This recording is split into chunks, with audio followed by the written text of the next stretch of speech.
अस्सलाम वालेकुम। अच्छा, आज की जो वीडियो है वो काफ़ी लोगों के साथ ये मसला होता है। तो मेरे अपने भी जानने वाले हो, अक्सर ये हो उनके साथ भी ये मसला हो जाता है। नाप का पड़ जाना, नाप हमारा अपनी जगह से डिग्री से आउट हो जाना और उसके बाद फिर जिस्म में काफ़ी चेंजिंग आनी शुरू हो जाती है। जैसे कि मतलब के या खाना ना खा सकें हम, उसके अलावा हम जो है ना काम-काज भी नहीं कर सकते। तो भाई उसकी तो काफ़ी पहचान है नाप पढ़ने की। आप खुद भी चेक कर सकते हो, लेकिन नियर पेट चेक करना है आपने सुबह मॉर्निंग में। उसके अलावा आप अपने जो आँत है इससे भी आप चेक कर सकते हो। जैसे हम लोग अपने मैदे की चेकअप करते हैं, इसी तरीके से नाप की भी चेकअप होता है। तो उसके रिलेटेड याद है कि हमने अपने नाप को अपनी जगह पे किस तरीके से लेके आना है। देखो बिल्कुल ईज़ी किस्म का एक आसान सी एक्सरसाइज़ है, आपने वो करना है। और मैं गारंटी से कहता हूँ उससे इंशाल्लाह आपको 5 से 10 मिनट के अंदर-अंदर जो आपका नाप अपनी जगह से आउट हुआ है, वो अपनी जगह पे आ जाएगा। लेकिन वो करना क्या है कि किस तरीके से करना है, वो मैं आपको तफ़सील से बताऊँगा। वीडियो स्किप नहीं करना, शुरू से एंड तक मुकम्मल देखना है।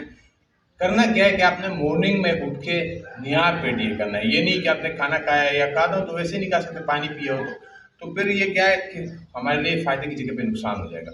तो हमने ये निहार पेट करना है सुबह निहार पेट मॉर्निंग में उठ के। और किस तरीके से करना है कि मैं आपको बिल्कुल आराम से समझाता हूँ कि आपने आना है और इस पोजीशन में देखो, ये वाले दोनों पाँव थोड़ा सा आगे हो जाओ, जगह बन जाए। दोनों पाँव आपने इस तरीके से रख लिए, स्ट्रेट बैठ के इस तरीके से रख लिए। अब इसको क्या करना है हमने कि हम थोड़ा सा जाएंगे पीछे इस तरीके से और जाने के साथ ही अपने पाँव की लेवल चेक करेंगे। देखो बिल्कुल सही, कोई फिंगर को भी मिलाएंगे उसके साथ। अच्छा, इसका दूसरा भी एक तरीका होता है, वो हम नाप से डोरी बांध के और नाप के साथ उसको टच करते हैं कि कौन से साइड पे जो है ना फ़र्क आ रहा है। तो वो फिर अलहदा कोई वीडियो में बताऊँगा, लेकिन आज की जो वीडियो है वो इस रिलेटेड है कि हमने नाप को अपनी जगह पे किस तरीके से लेके आना है। तो हम गए पीछे, लेट गए बिल्कुल इसी तरीके से आप लेट जाओ और आपके सर को भी ज़मीन पे रख लें। करना क्या है आपने कि ये जो दोनों पाँव हैं आपने इसको ज़मीन से उठाने हैं। जितना कम ज़मीन से फासला होगा उतना ज़्यादा आपको फ़ायदा देगा। मिसाल के तौर पर हमने इस तरीके से नहीं उठाना है। अब करना क्या है, देखो 2 से 3 इंच का फासला होना चाहिए पाँव के ज़मीन के बीच में।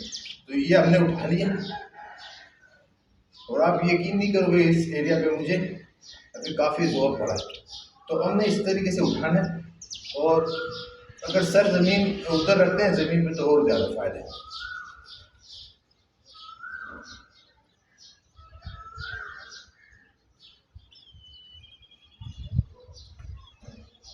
रख लिए इस तरीके से। आप ज़्यादा टाइम नहीं उठा सकते, लेकिन इतना टाइम आप उठाओ कि आपको महसूस हो, यहाँ पे आपके खींचना शुरू हो जाए, पट्टी खींचना शुरू हो जाए तो आप समझ जाओ कि यहाँ पे जोर पड़ रहा है। तो आप दोबारा करते हैं इसी तरीके से,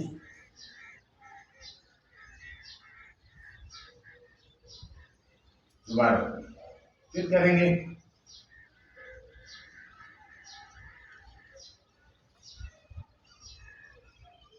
फिर करेंगे।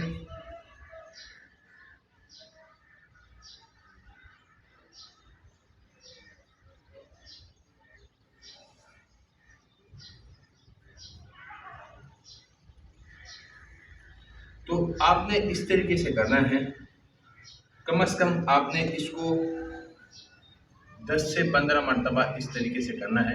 और मैंने आपको पहले भी कहा कि ज़मीन से 2 से 3 इंच के फासले में आपके पाँव हों, ज़्यादा ऊपर नहीं होए या एक पाँव ऊपर या एक पाँव नीचे, ऐसे भी नहीं हो, बिल्कुल लेवल में एक साथ होए। तो इससे ये होगा कि जहाँ आपका नाप कहीं भी आउट हुआ पड़ा है तो अपनी जगह पे इंशाल्लाह वो आ जाए। तो उम्मीद करता हूँ वीडियो अच्छी लगी तो लाइक शेयर सब्सक्राइब ज़रूर कीजिएगा और हमारे साथ जुड़ने के लिए सब्सक्राइब कीजिएगा। तो ये होगा कि इस रिलेटेड जितनी भी वीडियोज़ हैं वो इंशाल्लाह आपको रिसीव होती रहेंगी। कोई सवाल पूछना है तो आप मुझसे कमेंट में पूछ सकते हैं। मुझे दीजिए इजाज़त। अल्लाह हाफ़िज़।